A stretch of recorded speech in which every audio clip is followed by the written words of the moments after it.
যাচ্ছেন বা ঘরে আসছেন, ফিরছেন, কিংবা আপনি পাবলিক ট্রান্সপোর্টে যদি যাতায়াত করে থাকেন, দেখবেন প্রথম দিকে টুক টুক টুক টুক টুক টুক করতে থাকে, শেষের দিকে গিয়ে কিন্তু গতি খুবই বাড়ায় দেয়। এবং শুধু পাবলিক ট্রান্সপোর্টই নয়, আপনি দেখবেন আপনিও যখন দূর থেকে আসছেন আপনার প্রাইভেট গাড়িতে করে, তখন কাছাকাছি আসলে একটু তাড়াতাড়ি চলে। তো ওইটা আমাদের স্বভাব। আল্লাহ নবী সাল্লাল্লাহু আলাইহি ওয়াসাল্লামও প্রথম দশক, মাঝের দশক তো ইবাদত করতেন, শেষের দশকে গিয়ে চলার গতি বাড়িয়ে দিতেন। যদি প্রথম দশক হেঁটে হেঁটে চলতেন, মাঝের দশক যদি ক্ষিপ্র গতিতে চলতেন, তো শেষ দশক দৌড়ায় দৌড়ায় যেতেন। সুবহানাল্লাহ। আমি আমার ভাষায় বললাম, হাদিসের ভাষায় কি ছিল? 2024 নম্বর হাদিস বুখারী শরীফের। কানা ইযা দাখালাল আশরু শাদ্দা মিজারাহু ওয়া আহইয়া লাইলাহু ওয়া আইকাযা আহলাহু। বুখারী শরীফ 2024 নম্বর হাদিস। আল্লাহ নবী সাল্লাল্লাহু আলাইহি ওয়াসাল্লামের আমলের বর্ণনা দিতে গিয়ে সাহাবী ইরশাদ করেন, কানা ইযা দাখালাল আশরা, যখন শেষ দশক আসতো, আল্লাহ নবী সাল্লাল্লাহু আলাইহি ওয়াসাল্লাম শাদ্দা মিজারাহু, নবী করিম সাল্লাল্লাহু আলাইহি ওয়াসাল্লাম লুঙ্গি কোষে বেঁধে নিতেন। কি করতেন? লুঙ্গি কোষে বেঁধে নিতেন। লুঙ্গি কোষে বেঁধে নেওয়ার অর্থ কি? লুঙ্গি কোষে অর্থাৎ পূর্ণ প্রস্তুতি নেওয়া। আমাদের এলাকায় খুলনা টুলনা ওই সাইডে একটা কথা হয়েছে, মাজায় গামছা বাইন্দে নামছে, শুনছেন এগুলো? আমাদের না, কাঁচামারা আরেক জিনিস, ওটে ওটে ওটে ওটে, কিন্তু কয় মাজায় গামছা বাঁধে এনেছে, তার মানে হলো গামছা যখন কোমরে বাঁধে, তার মানে এই কাজের জন্য সে পূর্ণ প্রস্তুতি।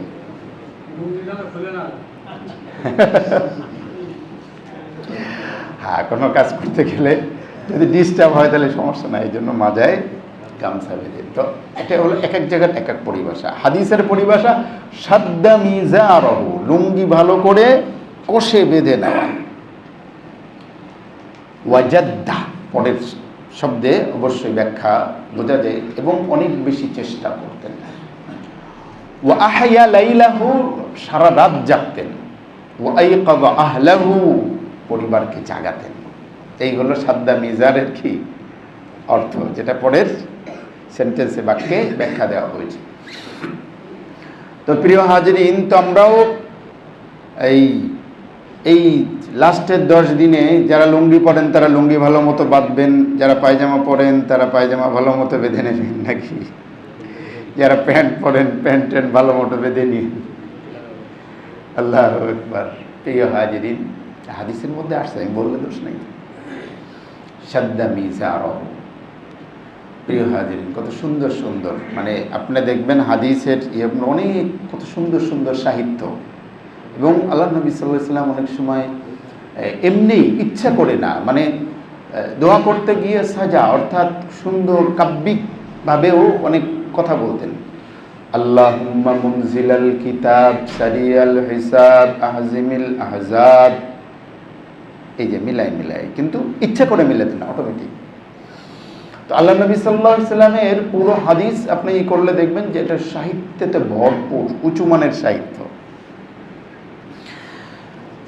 প্রিয় হাজিরিন, তো আল্লাহ নবী সাল্লাল্লাহু আলাইহি ওয়াসাল্লাম শেষ দশকে কি করতেন? অনেক বেশি গুরুত্ব দিতেন ইবাদতের জন্য, এবং রাত জাগতেন, পরিবারকে জাগাতেন। এই হাদিস থেকে কয়েকটা বিষয় আমরা, রাত জাগা আর পরিবারকেও কি জাগিয়ে তোলা।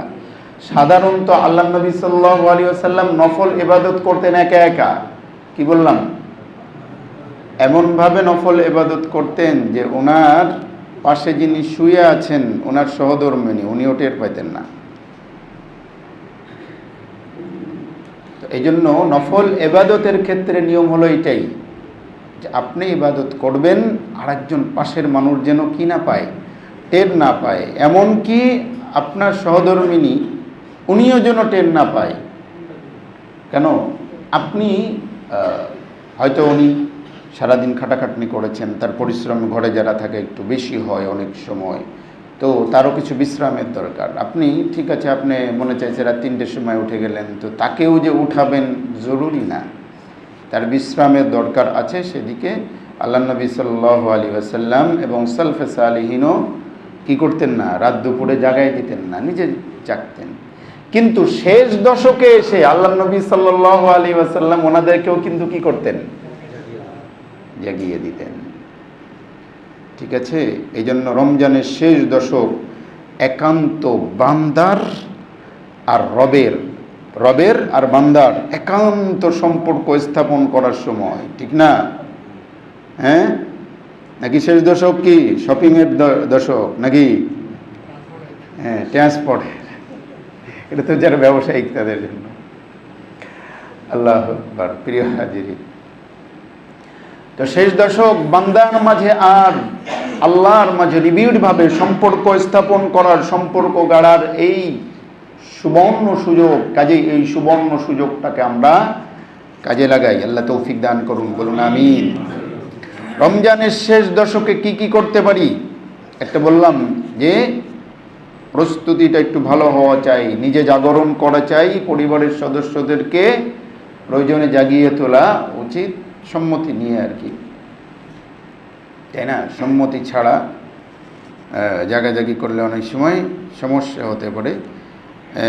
হাদিসের মধ্যে একটা চমৎকার হাদিস আছে, আল্লাহ নবী বলেন, রহিমাল্লাহু রাজুলান কামা ফিল লাইলি, আল্লাহ ওই ব্যক্তির উপর রহম করবে যে রাতের বেলায় উঠেছে এবং তার পরিবারকে উঠিয়েছে।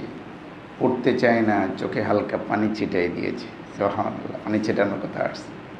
রাহিমাল্লাহু ইমরাআতান, ওই নারীর উপর আল্লাহ রহমত করুক যে নিজে আগে উঠেছে এবং তার পরিবারকে, তার স্বামীকে ওঠানোর চেষ্টা করেছে, না উঠলে হালকা পানি ছিটাই দিয়েছে। আল্লাহু আকবার। তবে সমঝোতা হওয়া চাই সুন্দর, আপনার নাই উল্টাপাল্টা পানি ছিটাইলে কিন্তু খবর হয়ে যাবে, কিন্তু শেষকালে আমাকে এসে ধুসতে পারবেন না। শীতকালে রোজ শীতকালে হওয়া চাই, গরমকালে রোজ গরমকালে হওয়া চাই, উল্টাপাল্টা বুঝেন না। আল্লাহু আকবার। প্রিয় হাজিরিন, শেষ দশকে কি করতে পারি? শেষ দশকের অন্যতম ইবাদত হলো, কাজ হলো তাহাররি লাইলাতুল কদরি, লাইলাতুল কদরকে অনুসন্ধান করা, লাইলাতুল কদরের খোঁজ করা চাই। আল্লাহ বলেছেন, ইন্না আনজালনাহু ফি লাইলাতিল কদরি ওয়া মা আদরাকা মা লাইলাতুল কদরি, আমি কোরআনকে নাজিল করেছি কদরের রজনীতে। ওয়া মা আদরাকা মা লাইলাতুল কদরি, লাইলাতুল কদর কি জিনিস আপনি জানেন? লাইলাতুল কদরি খায়রুম মিন আলফি শাহর, লাইলাতুল কদর হলো 1000 মাস থেকেও উত্তম। তানাজ্জালুল মালাইকাতু ওয়ার রূহু ফিহা বিইذনি রাব্বিহিম মিন কুল্লি আমর, তানাজ্জালুল মালাইকাতু ওয়ার রূহু, ফেরেশতারা নামেন, খোদ ফেরেশতাদের সর্দার জিবরাইল নেমে আসেন, সুবহানাল্লাহ, বিইذনি রাব্বিহিম, রবের অনুমতি নিয়ে, এবং সালামুন হিয়া হাত্তা মাতলাইল ফাজর, সকাল পর্যন্ত সালাম সালাম সালাম বলতে থাকে, ঠিক না? কি বলতে থাকে? সালাম, আসসালামু আলাইকুম কইতেছি, আবার কি অন্যভাবেই করেন না। গতকাল সংসদ ভবন উদ্বোধন হয়েছে, কালকে কিন্তু প্রচুর পরিমাণে সালামের লেনদেন হয়েছে, এটা ভালো লাগছে। এবং আরেকটা মানে সুন্দর লাগছে, সেটা আমরা যে নাহমাদুহু ওয়া নুসাল্লি আলা রাসূলিল কারীম করে বক্তব্য, কালকের স্পিকার কিন্তু নাহমাদুহু ওয়া নুসাল্লি আলা রাসূলিল কারীম বলে বক্তব্য শুরু করছে। খেয়াল করছেন নাকি কেউ? খেয়াল করছেন? এখন সংসদ ভবনে তো মৌলবাদীদের আখড়া হয়ে গেল। হায় হায়, সর্বনাশ! স্পিকার নিজেই নাহমাদুহু ওয়া নুসাল্লি আলা রাসূলিল আমার মানে সবচেয়ে লাগছে নাহমাদু ওয়া নুসাল্লি আলা, যেটা হুজুরদের ট্র্যাডিশন, এটা তো হুজুরদের ট্র্যাডিশন নিয়ে নিল না। আলহামদুলিল্লাহ, এটা রেওয়াজ থাকুক, যেই আসুক যেই যাক, সেটা আমাদের কাছে কি না, কিন্তু ভালো জিনিস অ্যাপ্রিসিয়েট করতে চাই, থাকুক, চলুক, আলহামদুলিল্লাহ, ভালো। মানে এটা এই জন্য বললাম যে কিছুদিন আগে হয়েছে, মানে যারা একটু ইসলাম বিরোধী চক্র ওরা কয় আরে আগে তো আমরা কইতাম ভাই কেমন আছেন, ভালো আছি, এখন জিজ্ঞেস করে কেমন আছেন, কয় আলহামদুলিল্লাহ। মানে এটাতে গা জ্বলে। আলহামদুলিল্লাহ, ইনশাল্লাহ, সুবহানাল্লাহ, আল্লাহ হাফেজ, এইগুলো কইলে নাকি মানে এই যে যারা ইসলাম বিরোধী চক্র, এই নাস্তিক পাড়া বা মাম পাড়া, এদের গা জ্বলা শুরু হয়ে যায়। এখন কি কইবেন, এখন তো জায়গা মতো নাহমাদু ওয়া নুসাল্লি আলা রাসূলিল কারীম চলে গেছে গা।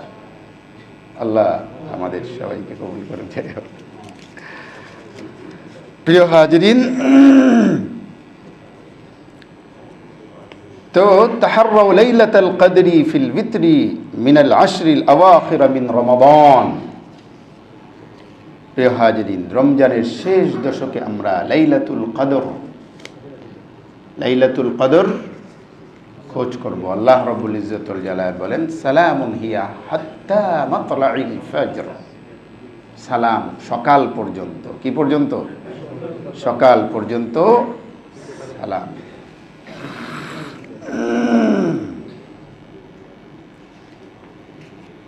তো আমরা আল্লাহ নবী সাল্লাল্লাহু আলাইহি ওয়াসাল্লাম বলেছেন যে খুঁজবে কোথায়, কখন? বলে রমজানের শেষ দশকে। রমজানের শেষ দশকে ফিল ভিতরি মিনাল আশরিল আওয়াখির মিন রমাদান। বুখারী শরীফের 2017 নম্বর হাদিসের মধ্যে আসছে লাইলাতুল কদর খোঁজ করো রমজানের শেষ দশকের বেজোড় রাতে। শেষ দশকের কি? বেজোড় রাতে। তাহলে বেজোড় রাত 2টা চলে গেছে, তাই না? তাহলে 2টা চলে গেছে, আরও কয়টা আছে?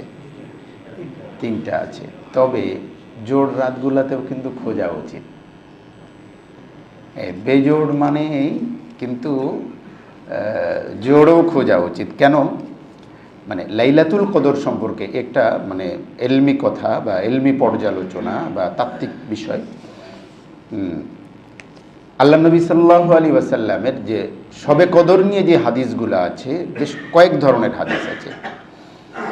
একটা হাদিস তো আছে যে তোমরা রমজানে খোঁজ করো, আর বিশেষ করে শেষ দশকের গুরুত্ব দেওয়া হয়েছে এবং বেজোড়ের কথা আসছে। কিন্তু বুখারী শরীফের একটা রিওয়ায়াতের মধ্যে এসেছে আল্লাহ নবী সাল্লাল্লাহু আলাইহি ওয়াসাল্লাম বলেছেন যে আমি, বুখারীর 2026 নম্বর হাদিস, 2022, 23, 24, 25, 26, 27 এই রিওয়ায়াতগুলো শবে কদরের।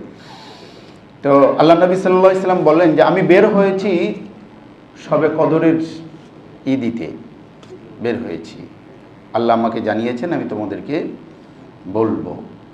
তো এরপরে দেখি যে ফাতালাহা রজুলান, 2জন ব্যক্তি কি করতেছে? ঝগড়া করতেছে।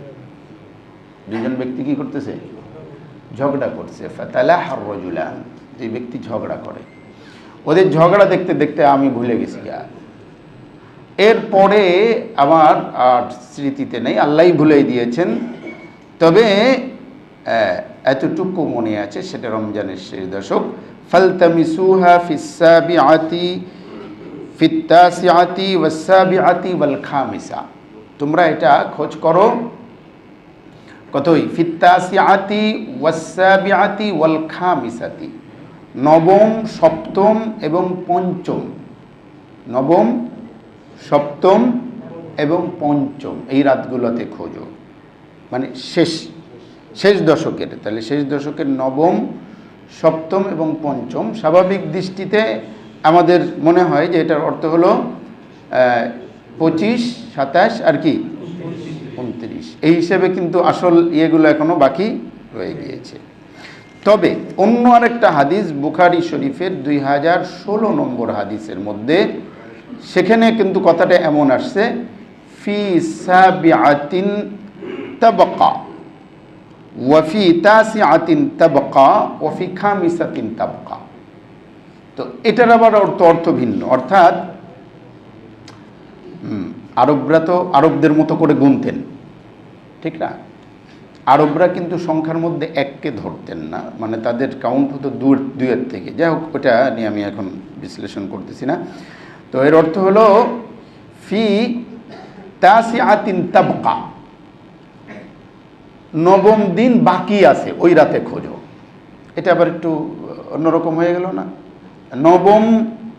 নবম, যে নবম বাকি আছে অবশিষ্ট, তাহলে সেটার অর্থ কি দাঁড়ায়? 21, রাইট?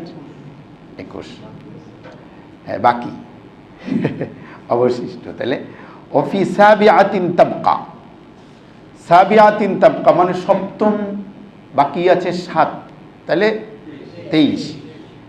অফি খামিসাতিন তাবকা, তাহলে কি 25, ঠিক না? কিন্তু এখানে রহস্য আছে। রহস্য কি? রমজানের রোজা যদি 29-এ যায়, রমজানের রোজা যদি কততে যায়?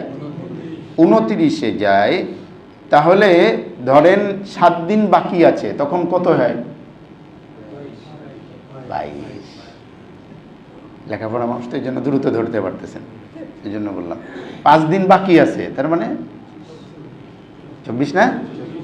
হ্যাঁ, এই হাদিস থেকে কিন্তু এটা ইশারা হয় যে কি জোড় রাতগুলোতেও খোঁজা উচিত, জোড় রাতগুলোতেও কি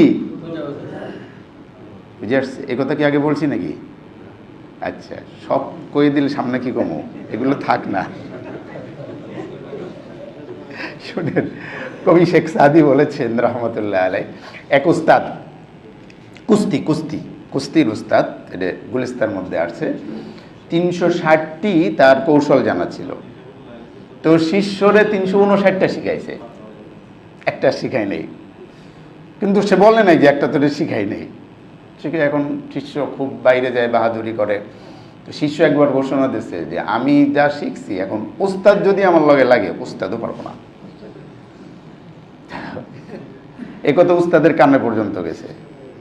উস্তাদ আর কোনো প্রতিক্রিয়া জানায়নি। তো এক পর্যায়ে গিয়ে সে বলছে আমি উস্তাদের লাগে কুস্তি করতে চাই রাষ্ট্রীয়ভাবে। সে সময় এই ছিল। উস্তাদের কানে যখন গেছে, উস্তাদ করছে না, আমার লাগে আর লাগিস না, আমার তো বয়স টয়স হয়েছে, এখন শেষ সময় এসে আমার মানিজ্যটা নষ্ট করিস না। তো সে মনে মনে খুবই একটা চ্যালেঞ্জ সে নিতে চাচ্ছে এবং রাজ দরবার পর্যন্ত গেছে। এখন রাজ দরবার থেকে উস্তাদের ডাকাইছে। উস্তাদ প্রথমে অমত করছে আর কি, লাস্টে বলছে যে সবাই চাচ্ছে, জনগণ চাইতেছে, এই সেই সব মিলে বলে আচ্ছা ঠিক আছে, রাষ্ট্রীয়ভাবে কি হয়েছে, আয়োজন হয়েছে। এখন শিষ্য তো মনে করতেছে কি উস্তাদ যা জানে আমিও জানি, কিন্তু উস্তাদের তো গায়ে শক্তি কমে গেছে, কৌশল উস্তাদ যা জানে আমিও তাই জানি, কিন্তু উস্তাদের তো গাত থেকে শক্তি আমার বেশি। এবার কুস্তি লাগছে, শেয়ানে লড়াই, কেউ কাউকে ছাড়তেছে না, উস্তাদ হাইরে হাইরে যায় এমন অবস্থা। কিন্তু লাস্টে গিয়ে উস্তাদ ওই যে একটা কৌশল ছিল, ওই কৌশলটা কাজে লাগায় শিষ্যরা কি করছে, হারাই দিছে। শিষ্য উস্তাদের পর শেষে তো শিষ্যরা হারাই দেওয়ার পরে সবাই হাততালি দেওয়া শুরু করছে, এই উস্তাদের জয়। কারণ এতদিন জোর উস্তাদ রাষ্ট্রীয়ভাবে বিভিন্ন ই করছে, এখন হারিয়ে যাওয়া সাধারণ মানে ভক্তবৃন্দ তাদের জন্য একটু খারাপ। রাজা পরে পুরস্কার দিয়েছে, দেওয়ার সময় শিষ্যরা ডাকছে, খানিকটা তিরস্কার করছে আর কি, তুই যে এত তাফালিং করলি, ই করলি, পুরো রাষ্ট্র জুড়ে কেউ তোর সাথে কেউ পারবে না।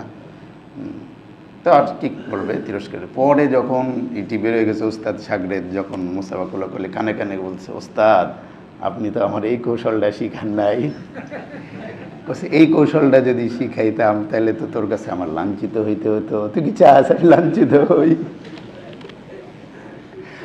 আল্লাহু আকবার। প্রিয় হাজরিন, তো রমজানের শেষ দশক, এই জন্য আমরা রমজানের শেষ দশকের প্রতিটি রাত ইনশাআল্লাহ গনিমত মনে করে কাজে লাগানোর চেষ্টা করব। লাইলাতুল কদর খোঁজ করব। হ্যাঁ, কিভাবে খোঁজ করব? আলো জ্বালাই খোঁজ করব। খোঁজ করব ইবাদতের মাধ্যমে, নামাজের মাধ্যমে, তেলাওয়াতের মাধ্যমে, জিকিরের মাধ্যমে, দোয়া এবং ইস্তেগফার, কান্নাকাটির মাধ্যমে। যারা পরিবারে রয়েছেন, যারা মসজিদে আছেন, মসজিদে, যারা বাসার পরিবারের সদস্যদেরকে নিয়ে, ছেলে মেয়েদেরকে সাথে নিয়ে একসাথে দোয়া এবং ইস্তেগফার করুন ইনশাআল্লাহ। আল্লাহ তৌফিক দান করুন, আমিন। প্রিয় হাজরিন, শেষ দশক বা লাইলাতুল কদরে বিশেষ করে এই দোয়াটি পড়তে হবে বেশি বেশি করে। তিরমিজির মধ্যে এসেছে, মা আয়েশা সিদ্দিকা বলেন, ইয়া রাসূলুল্লাহ, যদি আমি লাইলাতুল কদর পেয়ে যাই তাহলে আমি স্পেশালি কি করতে পারি, কি দোয়া করতে পারি? আল্লাহ নবী সাল্লাল্লাহু আলাইহি ওয়াসাল্লাম বলেন, কুলি, বলো, আল্লাহুম্মা ইন্নাকা আফুউন তুহিব্বুল আফওয়া ফাআফু আন্নী, আল্লাহুম্মা ইন্নাকা আফুউন তুহিব্বুল আফওয়া ফা'ফু আন্নি, হে আল্লাহ আপনি ক্ষমাশীল, ক্ষমা করতে ভালোবাসেন, অতএব হে আল্লাহ আপনি আমাকে ক্ষমা করে দিন। আল্লাহুম্মা ইন্নাকা আফুউন, হে আল্লাহ আপনি ক্ষমাশীল, তুহিব্বুল আফওয়া ক্ষমা করতে আপনি ভালোবাসেন, ফা'ফু আন্নি আল্লাহ আপনি আমাকে ক্ষমা করুন। আমরা একসাথে যখন বললি তখন ফা'ফু আন্না বলি, সেটা আন্নি আর আন্নার মধ্যে গ্রামাটিক্যাল পার্থক্য। আন্নি হলো এক বচন, আন্না হলো কি বহু বচন, তাই না? অনেকে জিজ্ঞাসা করেন যে আন্নি কইতেছেন, আবার অনেকে আন্না বলে না। আন্নি আর আন্নার মধ্যে পার্থক্য, এক বচন আর বহু বচন। আন্নি মানে আমাকে ক্ষমা করুন, আন্না আমাদেরকে ক্ষমা করুন। ইমাম সাহেব যখন দোয়া করেন তো সবাইকে নিয়েই তো করেন, ঠিক না? ইমাম সাহেব যদি শুধু বলেন আননি, তাহলে তো স্বার্থপর ইমাম হয়ে যাবে। এই জন্য আমরা যখন বলি তখন কি আপনাদের সহ বলি, ঠিক আছে? আল্লাহ আমাদের কবুল করুন। প্রিয় হাজিরিন, রমজানের শেষ দশকের আমল এতেকাফ। এতেকাফে অনেকে বসেছেন, আলহামদুলিল্লাহ। শেষ দশক যারা এতেকাফে বসেছেন সময়টাকে সুন্দরভাবে কাজে লাগানোর চেষ্টা করবেন, ঠিক আছে? গত জুমায় বলেছিলাম, কিন্তু গত জুমায় বলেছিলেন মসজিদের এরিয়ার বাইরে প্রয়োজন ছাড়া যাওয়া যাবে না, আর যতটুকু ভিতরে সময় কাটাবেন অবশ্যই ভালোভাবে কাটাবেন। আপসের মধ্যে কথাবার্তা আলোচনা হতে পারে, তবে খুব বেশি খোশ গল্প না হয় ভালো। মসজিদটাকে ঘরের বেডরুম কিংবা গেস্ট রুম না বানানোই উচিত, ঠিক আছে? মোবাইলে প্রয়োজনের কথা বলতে পারবেন, তবে অতিরিক্ত ব্যবহার কাম্য নয়, ঠিক আছে? আর চাইবেন ডিভাইস ব্যবহার না করতে। আর ফেসবুক, ইউটিউব মসজিদের মধ্যে বর্জন করাই উত্তম। থাক না এই 10 দিন দুনিয়ার থেকে একটু বিচ্ছিন্ন হন না। কোথায় কি হচ্ছে না একটু না জানায় থাকুক, তাতে কি কবিরা গুনাহ হইব নাকি? থাক না একটু এই 10টা দিন, এই 10টা রাত থাক না স্পেশাল আপনাদের সাথে, আর আপনাদের রবের সাথে সম্পর্ক থাক না, তাই না? যে কেউ তার প্রিয়তমের অপেক্ষায় থাকে এবং দীর্ঘদিন অপেক্ষায় থাকার পর বলেছে যে হ্যাঁ তোমার সাথে আমার 2 ঘন্টার জন্য মিট হবে, তো 2 ঘন্টা যদি আপনি পান তাকে কাছে, আপনি তখন কি করবেন? তখন কি মানে পুরো সময় জুড়ে ইউটিউব নিয়ে পড়ে থাকবেন, না ফেসবুক নিয়ে পড়ে থাকবেন, না শুধু তার চেহারার দিকে তাকিয়ে থাকবেন? বুঝাতে পারি নাই? উদাহরণ দিতে দোষ নেই। তো এই জন্য দীর্ঘ প্রতীক্ষার পর আমাদের মাহে রমজান আসে, আবার মাহে রমজানের শেষ দশক হলো আরও বেশি গুরুত্বপূর্ণ। কাজেই থাক না এই 10টা দিন একেবারে আল্লাহর সাথেই কানেকশনে থাকুক, অন্য সব কিছু কানেকশন থাক, বন্ধ হয়ে যাক না। প্রিয় হাজরিন, যারা এতেকাফ করছেন তো করছেন, যারা করছেন না তারা কি করতে পারেন? তারা আমি এর আগেও বলেছি, তারা যেটা করতে পারেন, তারা করতে পারেন রাতটা এতেকাফে চলে আসতে পারেন রাতের বেলায়, তাই না? রাতের বেলায় চলে আসেন, দিনের বেলায় কাজকর্ম আছে, রাতের বেলায় এসে মসজিদে ঘুমান, কিছু সময় ইবাদত করেন। এতটুকু তো চেষ্টা করলে করা যায়, অনেকে করতে পারেন, ঠিক না? যদি সেটাও না হয় তাহলে কমপক্ষে বেজোড় রাতগুলাতে আসেন মসজিদে, এসে থাকেন। যদি তাও না হয় তাহলে ফজরের নামাজ, এশার নামাজ, সাথে তারাবিগুলো জামাতের সাথে পড়ে নিয়মিত এটা তো করা যায় নাকি? হাদিসের মধ্যে আসছে ফজরের নামাজ আর এশার নামাজ যে জামাতে পড়লো সারা রাত জেগে ইবাদতের সওয়াব হলো। তো এই কাজগুলো তো করা যায় নাকি? ইনশাআল্লাহ, আল্লাহ তৌফিক দান করুন। প্রিয় হাজির, রমজানের শেষ দশক আল্লাহ নবী সাল্লাল্লাহু আলাইহি ওয়াসাল্লাম দান সদকার পরিমাণ বাড়িয়ে দিতেন প্রতি রমজান মাসে, ঠিক আছে? এবং শেষ দশক যেহেতু এই গনিমত আসার অপেক্ষা করতে হবে আবার 11 মাস, তাই না? যদি আজকের জুমা শেষ জুমা হয় তাহলে মনে করেন রমজানের শেষ জুমাটা আপনি পড়ে ফেলতেছেন, ঠিক কিনা? তাহলে আবার রমজানের জুমা পাওয়ার জন্য আপনাকে আবার অপেক্ষা করতে হবে 11 মাস, ঠিক কিনা? এই জন্য আসুন শেষ দশকে দান সাদকার পরিমাণ বাড়িয়ে দিয়ে যাদের সাদাকাতুল ফিতির আদায় করা হয়নি, ফিতরা আদায় করেছেন সকলেই? আলহামদুলিল্লাহ। যারা আদায় করেছেন তারা তো আলহামদুলিল্লাহ, আর যারা করেন নাই তারা আদায় করে দিতে পারেন, আর কয়দিন হাতে আছে।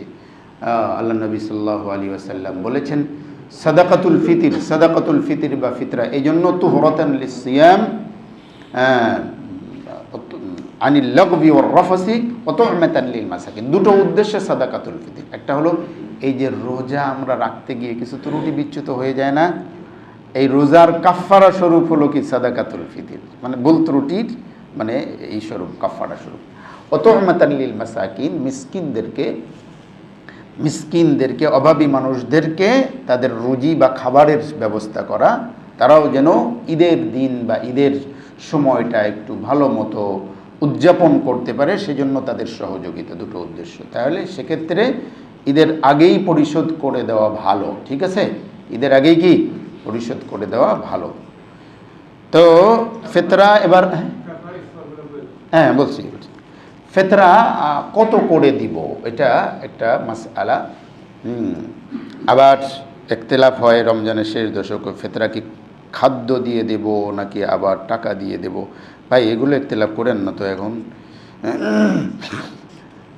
তো ফিতরা এবার আমাদের বাইতুল মুকাররম বা ইসলামিক ফাউন্ডেশনের ওলামায়ে কেরাম, শীর্ষ ওলামায়ে কেরাম বসে মানে ফিতরার যে 5টা ক্যাটাগরি আছে যেভাবে আল্লাহ নবী সাল্লাল্লাহু আলাইহি ওয়াসাল্লাম দিয়েছেন সেটা, এবং তার মানে কি পরিমাণ মানে টাকা দেওয়া যায় সেটার এটা নির্ধারণ করেছেন। 5টা ক্যাটাগরি। একটা হলো গম, জব, খেজুর, কিশমিশ আর পনির। তো জব, খেজুর, কিশমিশ, পনির এগুলো আল্লাহ রসুল সাল্লাল্লাহু আলাইহি ওয়াসাল্লাম 100 খাবার মানে 100 দিয়ে দিতেন, 3.5 কেজি মতো, ঠিক আছে? আর গমের দাম ছিল ওই সময় বেশি। গমের দাম বেশি থাকার কারণে ওই আধা শ গম দেওয়া হতো। তো আধা শ মানে হলো 2.5 কেজি।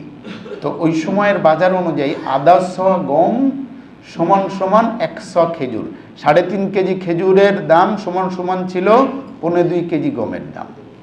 তো এই সময় গমের দাম বেশি ছিল, কিন্তু পরবর্তীতে গম অ্যাভেলেবেল হয়ে গিয়েছে, আটার দাম কমে গিয়েছে। এখন দাম তো আর বাড়ানো যায় না, পরিমাণ যা আছে ওইটাই।